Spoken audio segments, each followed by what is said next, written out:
Hey, this is Jim Lee, Chief Creative Officer and Publisher at DC Comics. I want to welcome you guys to DC at Home Day 1, technically Day 3 of San Diego Comic-Con at Home. But before we get started, let me just thank all the great, amazing people at Comic-Con for putting this together. Putting together a virtual convention takes a ton of work, and we're very thrilled and honored to be part of this. We think it's an amazing solution to this horrible crisis that's afflicting the world. And I'll tell you, this would have been my 34th consecutive Comic-Con. And so I guess I'm keeping the streak alive, but virtually. All right, we've got DC at Home Day 1. Kicking it off, we've got an amazing panel about DC's superheroes led by the Superman Group editor, Jamie Rich. And he's brought together a cavalcade of amazing DC creators. We've got Brian Michael Bendis, Ryan Sook, Kelly Sue DeConnick, Vita Ayala, Mariko Tamaki, Mikel Janin, Clayton Henry, the two Toms, Tom King and Tom Taylor. See if you can tell the two apart, and Ram V. So without further ado, take it away, Jamie. Hello, everyone, and welcome to Comic-Con at Home. This is the DC Superheroes panel. We have a lot of great folks to talk to today, so I want to get them in here as fast as possible. First, let me introduce myself. I'm Jamie S. Rich, and I'm a group editor at DC Comics. And first, let's bring in Tom Taylor, who's dialing in from Australia, currently writing Deceased for us, as well as other things, Suicide Squad. How are you doing today, Tom? I'm doing very well, thank you. It's about 3:30 a.m. here, and I'm bright-eyed and bushy-tailed for you. So just another wild Monday night for you is what you're telling us. That's right, yeah. All right. Next, bring in Ram V, who is currently working on Justice League Dark, as well as some upcoming issues of Catwoman. Ram, you're calling us from England, if I'm correct. Yes, and it's 7:30 in the evening, so it's not too bad here. It's not as bad as 3:30 in the morning in Australia. All right, and then we have two guys coming in who are working together on our Strange Adventures comic book, the team behind Mr. Miracle and Sheriff of Babylon, Tom King and Mitch Gerads. Wait, I don't get my own introduction. I have to share it. What is this? What's crap? This is terrible. I mean, at least I got my Toms right, because I have to mix you two up, just like the internet. And Mitch, so you wouldn't be lonely as the only artist on the panel. We also have Clayton Henry, who is just beginning a stint on Batman Superman, being written by Josh Lambton. Hi, Clayton. Hey, are masks optional? However you want to do it. And then Kelly Sue DeConnick, the writer of Aquaman and just one of the best people I know. Welcome, Kelly Sue. Best people you know. Yay. I mean, the competition here is not also on the panel. This is a very low bar. So, Kelly Sue, I just actually got in the mail a copy of Aquaman 61, which should be hitting stores very soon here. Can you tell us a little bit about what's going on in Aquaman right now? It's really hard for me to remember what is happening in what issue, actually. It really is, right? What is out now? Yeah. So I feel grossly unprepared for that question. I will. This arc is coming to a head, coming to a big finale. I think that's end of Act 2 that's in your hands, and so the Act 2 is where our heroes are always the lowest of the low, and actually I actually, as though this is rare, I'm really proud of this, you guys. I like it. I think. Oh, good. I know. You don't sound like a writer. I don't think writers are proud of what they do. Yeah. I'm also a woman, so I'm completely unqualified. But yet I keep showing up. But the poor Tom, you did not. I'm sorry. Which Tom? Hopefully wasn't me. Yeah, but no, but I have that thing where I am not great at long storylines. I think my strongest issues are actually one shots, and I'm pretty comfortable with a a 5-issue arc, but I will start to lose the thread. Like self-contained 5-issue arcs are a very comfortable place for me. But like as you start expanding into really, really long runs, I find it very difficult. And I think I actually called Brian K. Vaughan at one point early in my career and was like, you have this reputation for having everything planned out really long term in great detail. How the hell do you do that? And he was like, oh no, that's a lie. Nobody likes a nervous pilot. So he was like, I know I probably shouldn't say this publicly, but he was telling me that like, no, he has guideposts, which I think we all have. Like he knows he's going for this point but doesn't know how he's going to get there either, which was a great relief to me. But anyway, this is a much longer answer than anyone wanted. But I feel like in Aquaman, this might be the first time in my career, with the exception of creator-owned work, where I feel like the cumulative, the story arcs have been cumulative in a way where I'm managing to keep all the threads together, and that's very exciting. What about you, Tom King? You don't seem to do anything less than 12 issues. Your Strange Adventures issue. Tell me about it. How do you keep the plot going? No, I'm with Kelly's too. One shots to me are easier to get in my head. The longer it is, the harder it is, especially when you do the 3-act structure and where to break it, and especially the middle of Act 2. So congratulations for ending Act 2. I feel like that's like the hardest part, that like last half of Act 2 when you're kind of like the character's gonna end up floating for too long if you do it wrong. And people are they're reading it episodically in issues, and like especially in this environment, you don't want to bum them out too much, right? But you got to keep you have to keep the stakes up, right? So. No. Yeah, no. I think one of the reasons I like working with Tom is that he writes these 12-issue stories for me, but every script always feels like almost like it's a self-contained thing, or maybe not self-contained, but each issue has its own gimmick to it, rather than just feeling like part 2 of 12. So, yeah, that's the trick of writing episodically, right? You have to have 22 pages that feel like a meal and a complete story on them in and of itself, but then it also has to have a reason for you to come back and build, so it can also be read as part of a larger piece. Yeah, I mean, to me, that's almost the joy of the medium. The puzzle-solving aspect of it. Yeah. I was going to ask, as the other artist on the panel, Clayton, how do you feel about that? Or how many issues are you currently working on in terms of like Batman, Superman, and the length of the story? I had a 3-issue arc and a little bit of the annual. Well, I did 12 pages of an annual. So I've done 3 full issues, starting with issue 9. And the schedule or the shipping has gotten all screwed up. So I think issue 10 is supposed to come out in a few weeks. And but all of those are done. That was like maybe the highlight of my career, was getting to draw Superman. Yeah, Batman's in it too, but I was really, really excited. Can you tell us I was really excited about the Superman, about drawing Superman, because I was first introduced to American superhero comics through Super Friends growing up.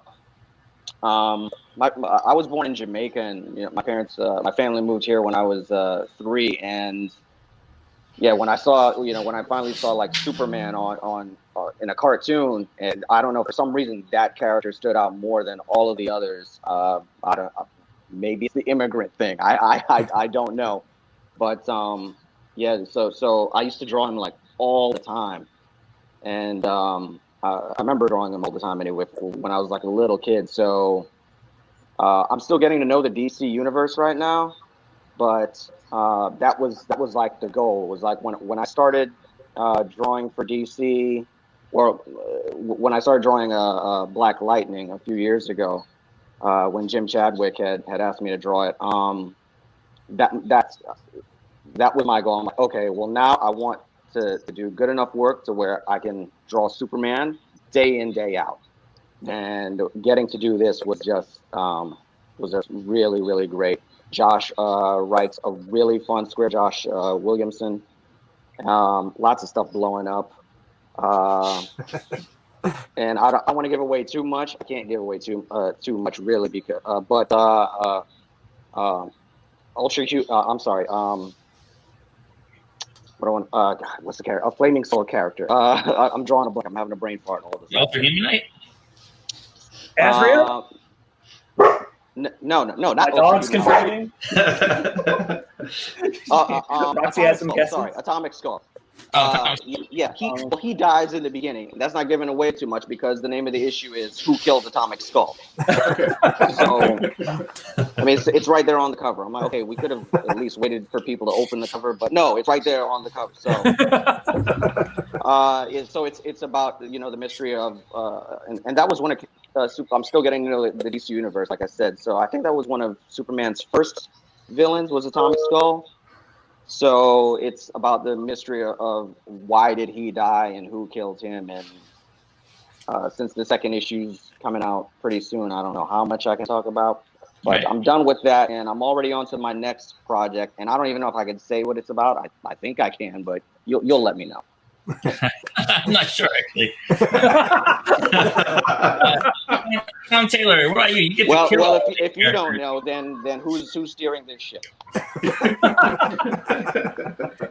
Tom Taylor, I mean. Yeah, tell them, Clayton. It's fine. If I'm in charge, just speak. Well, it seems you're just wiping out all of these characters. How does it feel to take icons and just destroy them? And Tom could probably answer this as well, since he's known for destroying How's it feel characters. to destroy icons? Yeah. That's a lot of fun. Is it a bad sign that a bird just flew into my window? Oh, really? Yes, that's literally a bad sign. Ooh. That's not Well, for the bird. What was the question? Killing icons. And then a bird died, and we all felt sad. And now the comedy stylings of Tom Taylor. You aren't trying to break out like at a comedy Do club. the chair thing. Yeah, look, we're killing Deadshot. That's the big one we're doing. But that's like actually in continuity. So I kill a lot of characters outside continuity, and it's okay because it doesn't have much of a bearing on anything. But this time, yeah, we're killing him, and DC kind of announced it. What? I love Deadshot. That's in Suicide Squad. Suicide Squad, yeah. Issue 10. He's finally living up to his name. Right? Issue 9, yeah. Deadshot shot dead. Yeah, it's awful. And we have this, we have this great, oh my God, this is going to be a huge moment. And we're like, no, we're just announcing it 2 months beforehand. I'm like, okay, we'll do that too. And Rom, we're running out of time here, so I want to make sure we get a quick one in from Rom. How are things going on Justice League Dark? What's happening over there? Yeah, we're kind of at the culmination of the arc that James set up with his run with Upside Down Man. So all that craziness is coming to bear, and our heroes are going in for their last sort of hurrah against this big villain that's been building for close to 20 issues. Well, that part's already written, and so I'm kind of in an interesting place where my editor on that book, Alex, has just said, "So, what do you want to do? Pick a new team, start a new adventure." It's kind of exciting to be in that place where you've got that blank page and you go like, "Oh, cool! I get to bring in all the weird stuff that I've always wanted to bring into this corner of the DCU." So that's where that is. Awesome. Well, this went super quick, guys.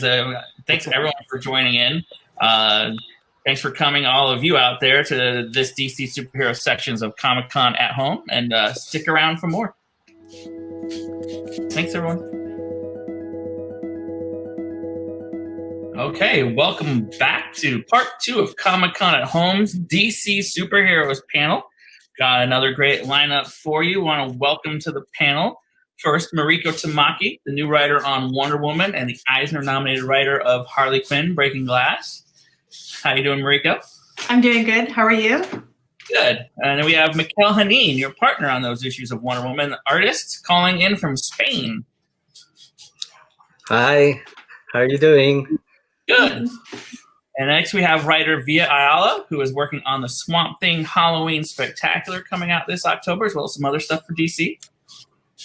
And then finally, last but not least, we have Ryan Sook, artist of Legion of Superheroes, and Brian Michael Bendis, writer of Legion of Superheroes, as well as Superman, Young Justice, and Action Comics, because he's just not busy enough at this time.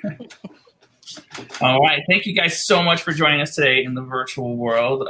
It's Comic-Con for everyone out there now watching. They can watch us anywhere this year. Brian, I'll start with you. You actually have, some experience working with a giant cast. Tell us what's going on with Legion of Superheroes these days and how you balance all these characters. Well, there's giant cast and then there's Legion of Superheroes. It's a completely different ballpark. I mean, a big cast, like when we are in X-Men, it's still about 6 lead X-Men, and there's a lot of people running around the background. But with Legion of Superheroes, we have like 36 lead characters. Each one of them could lead the book, lead the team, has enough story to like anchor a whole book. So for us, it's almost like this giant ensemble.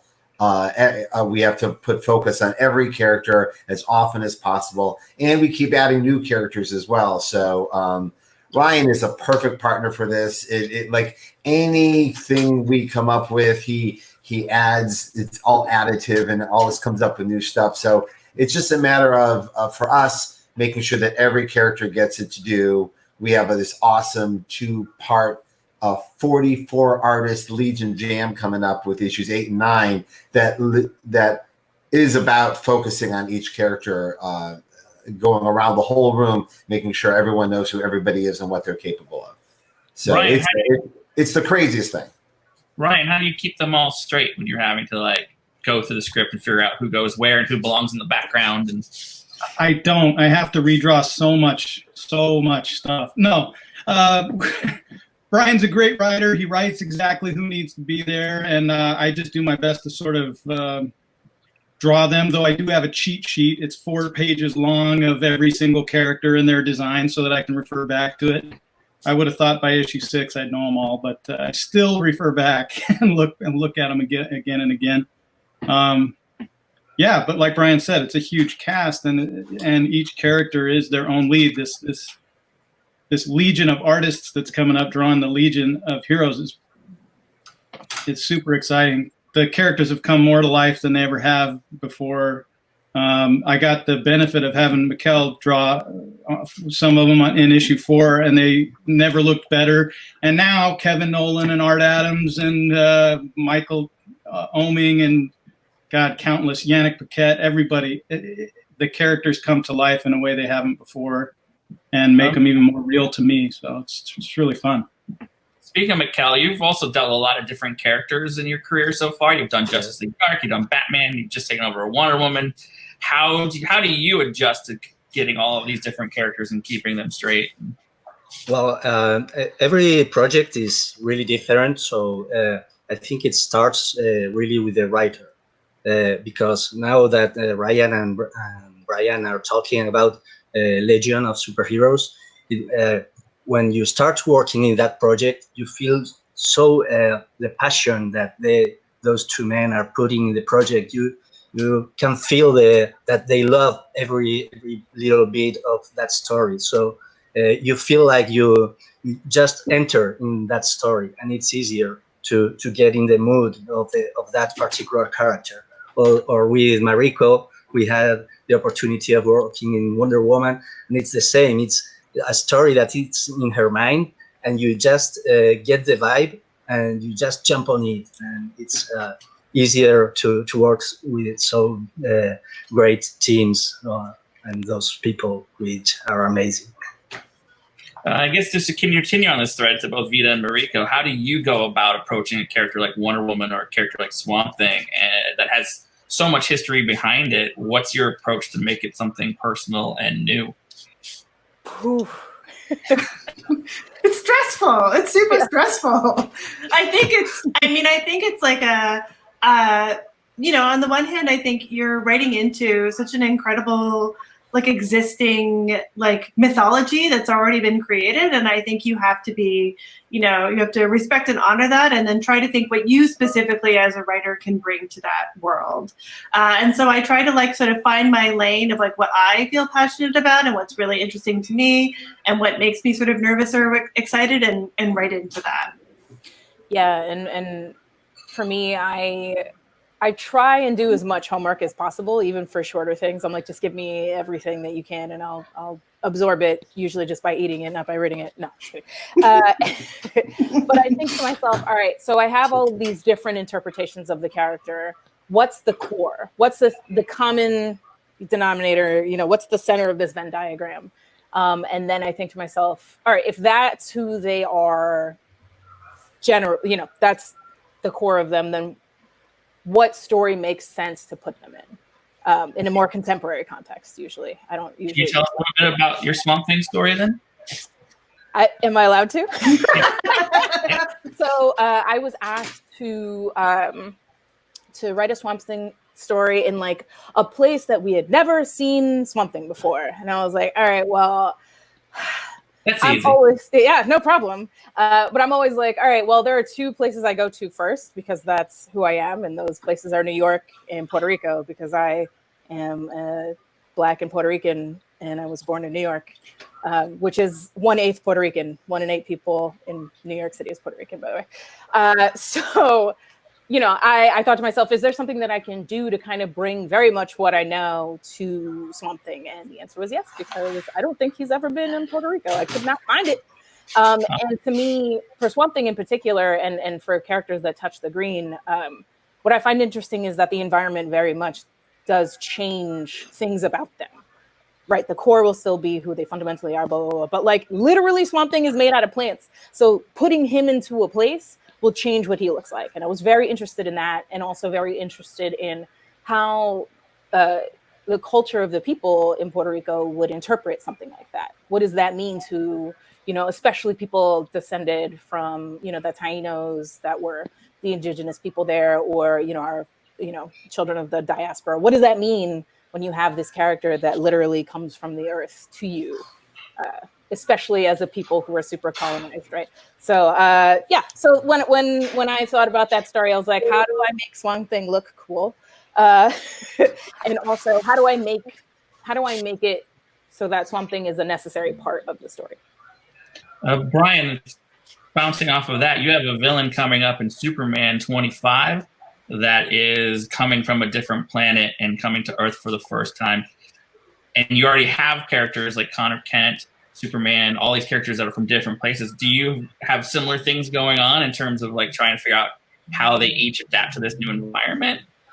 Yeah, it's a couple things. Well, because it's a Superman book, it's all about how it relates to Clark, or how Clark relates to whatever new thing is in front of him. And we thought, we have a Superman 25. It's a big double-sized anniversary issue. What a grand opportunity to put a new toy in the Superman toy box and create a villain.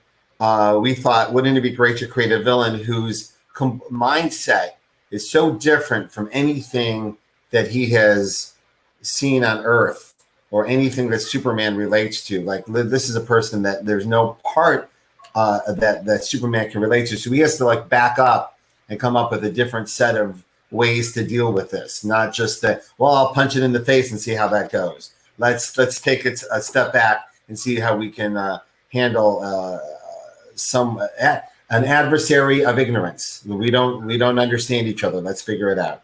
And we have no way to communicate.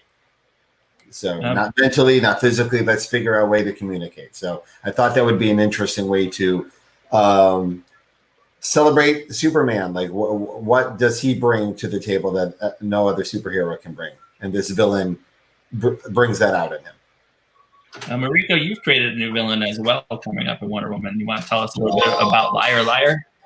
Yeah, actually, and I have to say, it's Liar Liar is me, a combination of me and Paul Kaminsky, and Brittney, who's are my editors. It's always a very much a group project, working on these things.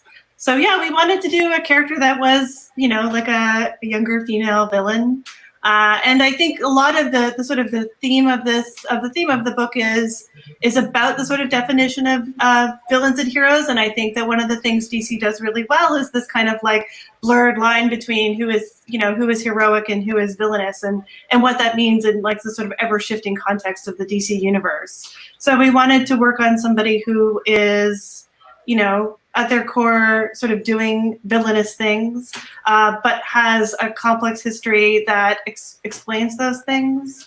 And yeah, I mean, a lot of the comic is also about trust and about the sort of how we want to read people and how we like want to see people in our lives and how they are. Cool. We have a few minutes left. I want to actually touch base with Mikel and Ryan and similar questions, but in terms of how do you design characters. I wanted to ask Mikel how you went about designing Liar Liar, and Ryan, you got this new character of the Gold Lantern coming up in Legion of Superheroes. I'd like to know kind of what went into the designs behind that. So Mikel. Well, it was really fun to work on this character. It was totally new for me, for everyone, but for me, especially because I didn't know anything about her. And I saw a couple designs, early designs from Riley Rosmo, and they were, the vibe was there. And I took this and tried to give her like a very innocent point and mix it with that villainously thing, like creepy, and we had the bunny there too. And there's a bunny. That's true. There is a bunny.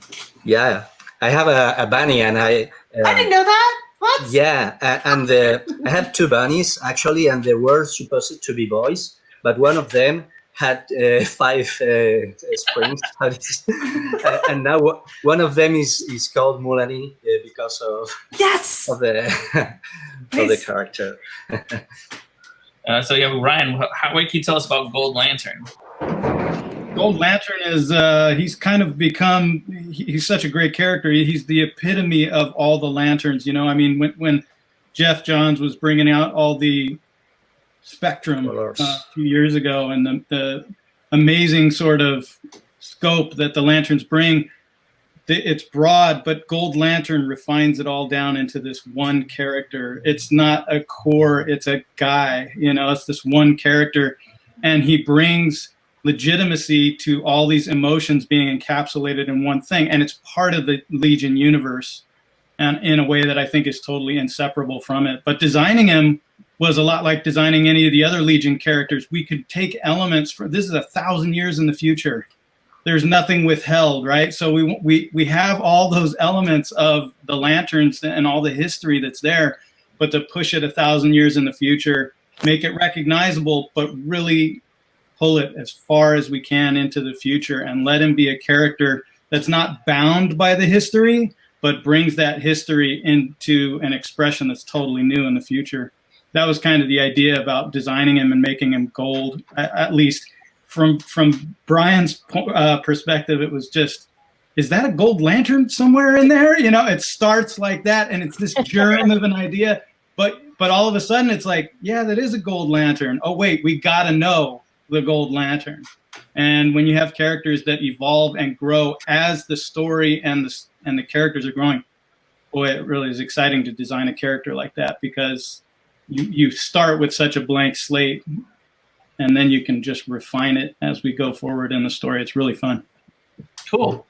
Well, thanks again. We're very excited about that taking off, by the way, too. We are. Sorry to interrupt, James. That's all right. I was just getting there, the virtual wrap it up. So I want to thank you guys all again for joining us today. I think everyone out there appreciates it, and everyone out there that's watching, thanks for coming to Comic-Con at Home's DC Superheroes panel. Thank you. Bye. Bye. All right, next up, we have a very cool panel, DC for Young Readers. It's being led by our VP and Executive Editor for our Young Reader program, Michelle Wells, and she's brought together the creative talents on 2 upcoming books. Talking about Lois Lane and the Friendship Challenge is Grace Ellis and Brittney Williams. Talking about Swamp Thing Twin Branches, we have Maggie Stiefvater and Morgan Beem. Take it away, Michelle.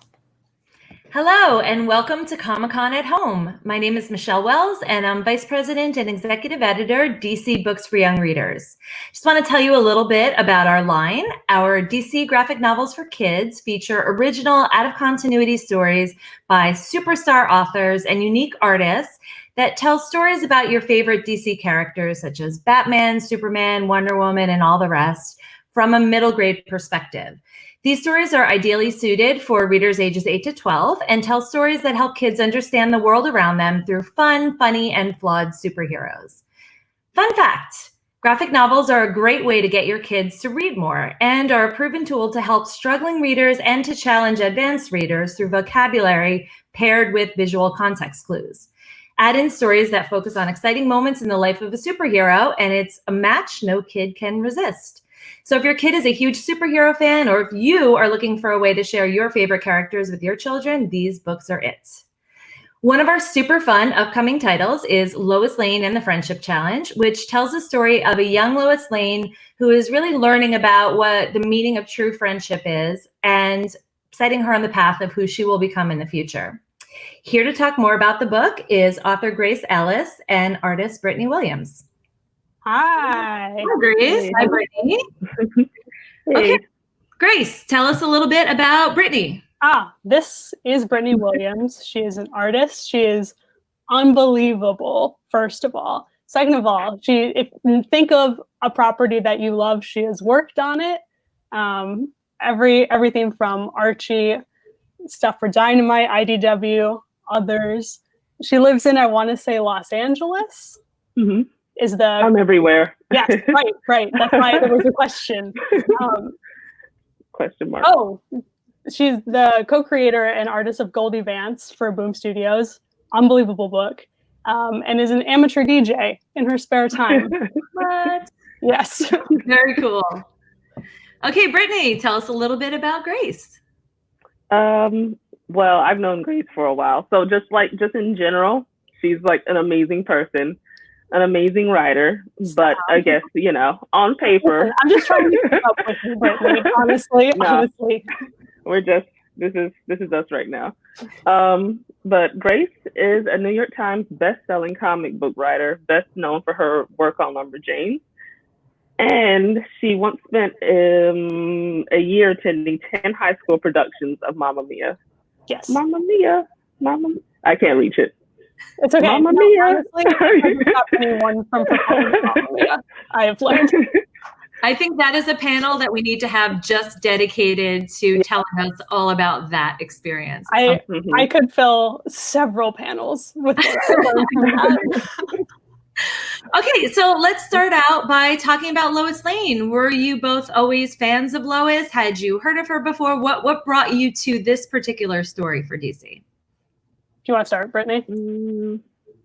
Okay. I guess I have been a fan for a long time. I don't know if anyone remembers the ABC series, The New Adventures of Lois and Clark. I was obsessed with her on that series. And then in the animated series, the Superman animated series, I was in love with that. And I guess sometime after college, I rediscovered the Superman animated series, and I was just like, it would be really fun to just draw Lois, just like see what I could do with her. And I just started drawing all of this fan art, and it just kind of got a little obsessive and took off from there. But I guess that's the beginning. I've basically known these characters, especially Lois Lane, for a very, very long time. Fantastic. Very embarrassing long time. Well, I went to journalism school and I was not a good journalist because it's so much easier to make something up. I just didn't have the right work ethic. It's very hard to be a journalist. So I was looking into fictional journalists and just became very obsessed with Lois Lane because she's such a good journalist that, first of all, journalism is her superpower. And second of all, she's such an incredible person that she's the human that Superman looks to for she's his hero, And I think that's just incredible. I love Lois Lane. And the idea of doing a middle grade book where it's Lois without Clark, where you can really like dig into Lois specifically without any of the Superman baggage. It was a dream come true, truly. So let's talk about that a little more. Where did you draw your inspiration from? Because you're giving us a story of Lois pre-Superman, pre-Clark. Were you drawing on your own experiences as a kid? How did you sort of reimagine her? Oh, well, okay. So I was thinking about my experiences as a kid and summer. I mean, the story takes place over the summer of the first week of summer. And which is just like such a magical time that I remember specifically, because it feels like, even though you know it's going to end eventually, it feels like it won't end. So it was a combination of that and thinking about Brittney's art style and how good you are at drawing expressions, especially very funny expressions. So I knew that like if we took Lois and just cranked up everything we already know about Lois, where would we land? And we've landed on someone who's just like, she's very funny and very, she's just a wild, wild child. She's a steamroller. She's very passionate. I love her. I love where we landed. Okay, great. Now we're going to play a little game to test you both to see how well you know your own book. I'm going to ask some rapid fire questions. When you know the answer, yell out your own name. Oh, okay. I'm so nervous. Okay, ready. What are the names of the 2 different bike shops in town? Grace. Okay. Grace. It's Wheel Fun and Cyclone Bikes. Yes. Yes. For you. Okay. I'm terrible at this kind of thing. Oh, God. What is the name of Lois's sure-to-go viral social media channel? I know this. I know. Wait, I'm cheating. I'm talking. It's on VidMe. Wait, I'm cheating. Okay. It's okay. It's a team effort now. Lois? Is it Lois Camera Action? It is Lois Camera. Okay. Filmed on the website VidMe. I can remember that, but my mind is just said right. Which social media influencer starts the friendship challenge? Oh, that's Lottie Live. You didn't say your name. Oh, Brittney. Brittney. Lottie Live. You deserve that one. Yeah, you got that. Okay, where is Kristen supposed to go to sleepaway camp? The name of the camp. Grace. Okay. It was a really good pun. It was a really good pun. Camp Evening Star? Camp Evening Star is correct. Yes. Okay. We added that in very late, so I do. Oh boy, these are much harder than I would like. I know. I was like, I'm gonna win this. I'm gonna. Oh, okay. Yeah. No. Right. It might be a trick question, so let's see. Who is the world's greatest detective? Lois. Brittney. Brittney. Batman. I guess in regards to the story. Not no. Grace for the steal. It's Lois Lane. It's Batman is the greatest after Lois. That's right. Batman is the second greatest. Your head was true. Good team effort. I just remember drawing the comic, and I was like, "Wait, Batman." The comic. Oh my God, it came out great.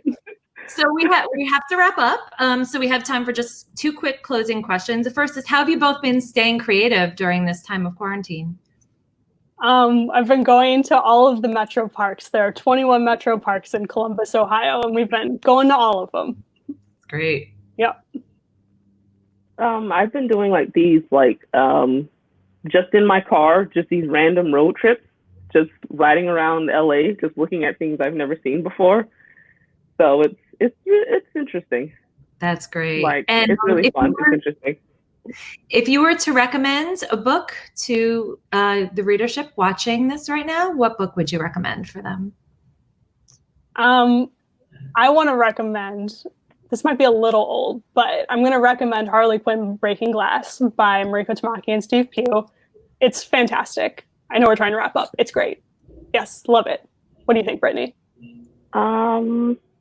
Well, just because I just finished this one and it was fun, and it's another story with friendship in the title. Betty and Veronica Friendship Challenge. I think it's right down the same lane of, you know, friendship stories and What fun. what is it called, Brittney? Oh, it's Betty and Veronica. Did I say Friendship Challenge? You did. Did I just combine the titles? Yeah, but it's friendship something. Wait. It's Yeah. Well, thank you both for being here. This was great. Lois Lane. Let's Google Betty and Veronica. It's Betty and Veronica. I'm sorry. Lois Lane and the Friendship Challenge goes on sale August 11th, but you can pre-order now everywhere books are sold. Thank you, Grace. Thank you, Brittney. And we'll see you next time. Thanks, Michelle. Thank you. Thank you. Thanks so much to Grace Ellis and Brittney Williams. You can read a free preview of Lois Lane and the Friendship Challenge, along with some of our other middle grade graphic novels through our brand new partnership with Caribou. Check us out on the Caribou app. Next up, we have our YA graphic novel panel, where we will be talking about Swamp Thing. Our DC graphic novels feature original out-of-continuity stories by world-class authors and artists that explore intimate moments, coming-of-age events in the lives of our characters before they become the superheroes you know and love, such as Batman, Superman, Wonder Woman, and all the rest. But even if you're not a fan of superhero stories, you will love these grounded, intimate tales that explore the inner lives of these fascinating characters. Our current lineup includes books such as Wonder Woman, Tempest Tossed by Laurie Halse Anderson and Leila Del Duca, Teen Titans Raven by Cami Garcia and Gabriel Piccolo, Gotham High by Melissa De La Cruz and Thomas Patilli, and Mira a Tiebreaker by Danielle Page and Stephen Byrne, just to name a few. Today, we're here to talk about one of DC's most exciting projects debuting this fall, Swamp Thing Twin Branches. The story is written by Maggie Stiefvater and illustrated by Morgan Beem. And we are so lucky to have both Morgan and Maggie here today to give us a preview of this fantastic book. Hello. Hey, guys. Okay, Maggie, why don't you tell us a little bit about Morgan? Okay, so I know 5 things about Morgan. I might know more than 5 things about Morgan, but these are 5 off the top of my head. So you have to gong me if I do it wrong. You went to SCAD. Yes. Okay, see, that's 1. You like whiskey. Yes. Donuts. That too. You live in Denver. Yes, also true. You were very influenced by Sailor Moon. Yeah. Dang, man. There you go. Love it. 5 things about Morgan Beem. Good. Okay, Morgan, why don't you tell us what you know about Maggie? Well, I would like our viewers to know that Maggie is possibly the coolest person ever. She's not only a New York Times bestselling author, best known for such series as the Shiver Trilogy and the Raven Cycle, which I cannot ever, just Tumblr and Twitter and everybody is so beyond in love with the Raven Cycle. And then also the Scorpio Races, which is my personal favorite. Be my friend forever. It's my favorite too. I love that one. Maggie is also a car aficionado, which is awesome, which was going to be my cool fact until earlier as we were all chatting. We learned about Maggie's amazing collection of silky fainting goats. Yeah. Which is I feel like we could just spend the whole panel talking about that. And that'd be fun. They're cooler than I am on every single level. Okay, so why don't you tell us a little bit about Swamp Thing? Did you know anything about that character before coming to DC? Were you a fan?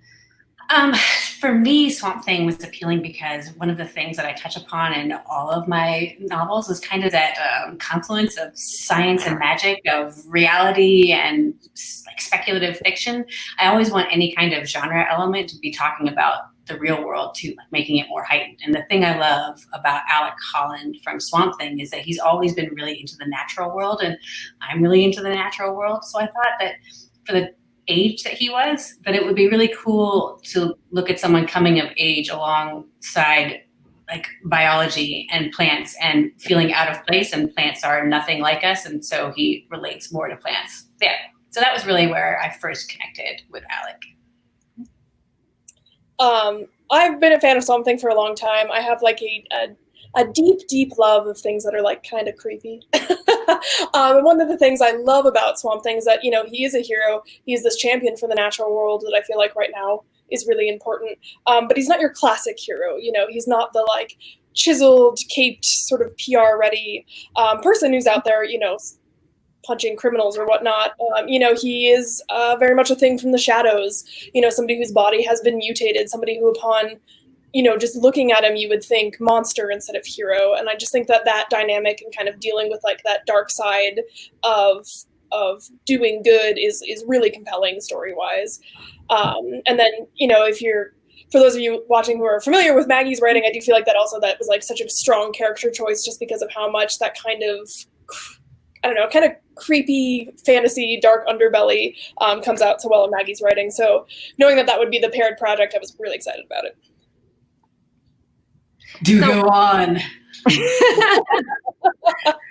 So let's talk a little bit about the plant life. Maggie, you mentioned that a little bit. And as the story sort of begins to descend into Alec's transformation, we see that reflected in the plant life. So the plant life is almost like a character in and of itself. How did you both work together to really make that part of it mirror what was going on internally within Alec? First of all, I'm so sad that my camera is turned around this way instead of the other way because my office has, no joke, 45 plants in the other side of it. There's plants everywhere.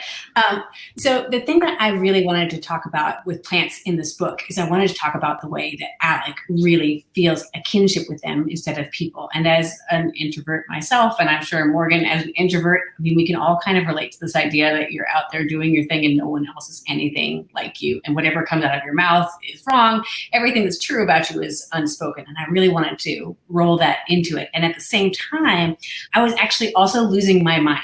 I didn't realize it at the time, but I did after I collapsed on a book tour and had to be taken off the road. My body was no longer making any cortisol. My adrenal glands were completely done. And one of the symptoms of it that was slowly leading up to it was that I was slowly losing the ability to remember things. And I was slowly losing the ability to speak out loud. People would come to my house and they'd say, I have a package for Maggie Stiefvater. Is this your address? And I would say, no, there's no one here who lives with that name. I don't know. And so this sense of trying to write while I was also literally unable to put thoughts together, I started doing lots and lots of research before I found out what was wrong with me about what our thoughts really are. And what I found was that we actually have a ton in common with plants. They use a ton of the same neurotransmitters that we use. When you look at the very basic cellular level, we're kind of, sort of, very similar. And I thought, I really want to make people feel that when they're reading Alec, that Alec gets them on this level. And one of the things that I love about Morgan's art is that I said, could we just have like a plant in every single scene? There's just always something growing into there, being part of it. And every single panel, if you look at this, is just alive with plants. And so it feels like Alec and plants, they're always the same through the entire thing, even before he has this descent into, what am I really, a human plant? Is there a difference between them?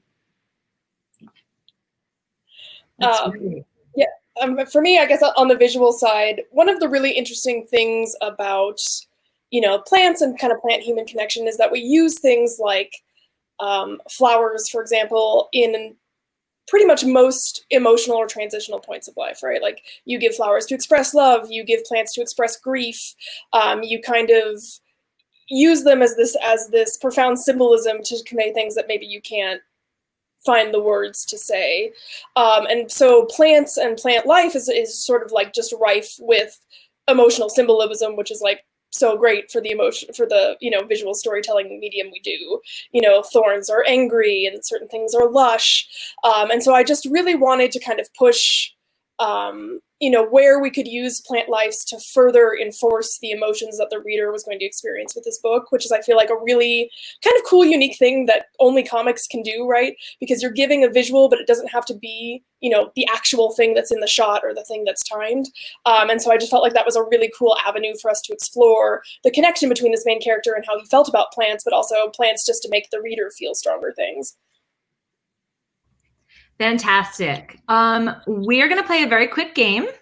Great, I love games. How well do you know your book?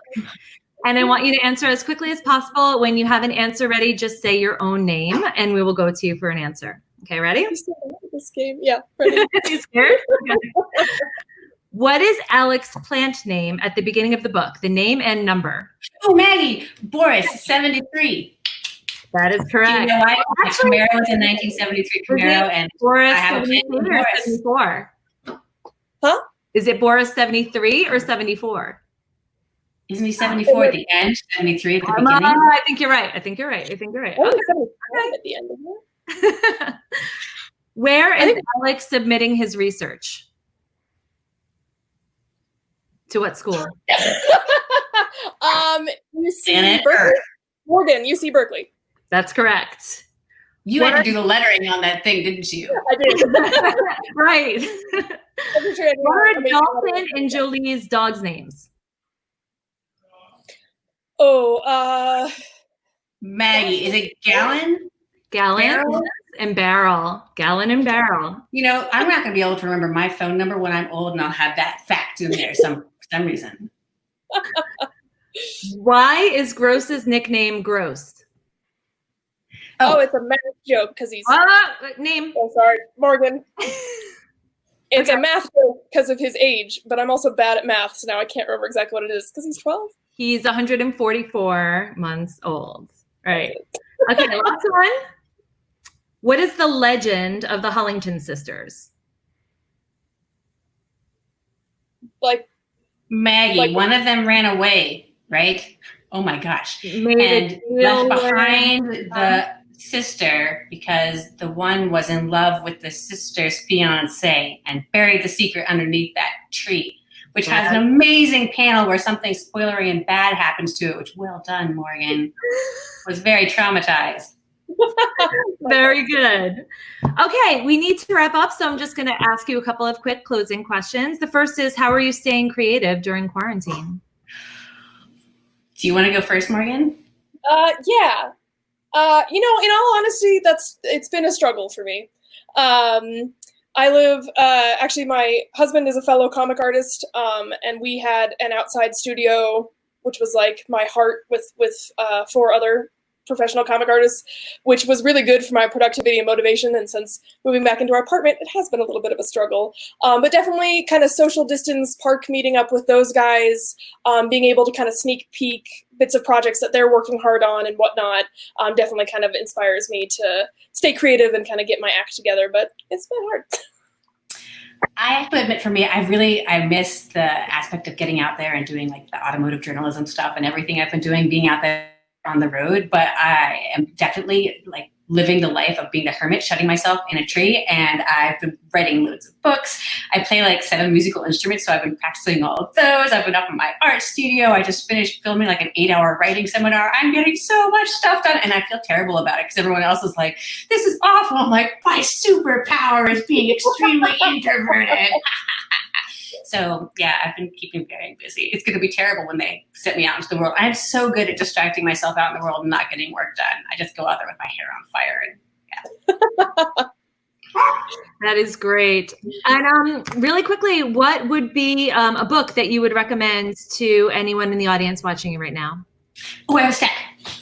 I brought them, so I wouldn't forget them. So, before you read Swamp Thing, you can read Brilliant Green, which is about the secret life of plants. You should also read The Hidden Life of Trees, which is about the secret life of trees. Bad things happen to trees in her book. And finally, you should read The Body Electric, which is about really cool things that electrical impulses do inside our body, and also about what happens when you take an arm off a salamander and make a hand grow there instead. It's kind of gross and cool. My recommendation, actually, which doesn't have to do with our book, sadly, but it's just one of my all-time favorite comics, is a DC Vertigo book that's called Day Tripper. And it's just one of those comics that I think is such an exemplary example great, of what comics as a medium can really do, and how it can convey an emotional story kind of uniquely from all other media. So that one is super good. It's a little sad. Be prepared to cry a little bit, but it's a really good comic. And it's really beautiful too. It's great. Really beautiful. Yeah. Okay. Well, thanks so much, everyone, for coming. Swamp Thing Twin Branches goes on sale October 13th, just in time for Halloween. But you can pre-order it now wherever books are sold. Thank you so much, Morgan. Thank you so much, Maggie. And thank you for coming. Thanks, guys.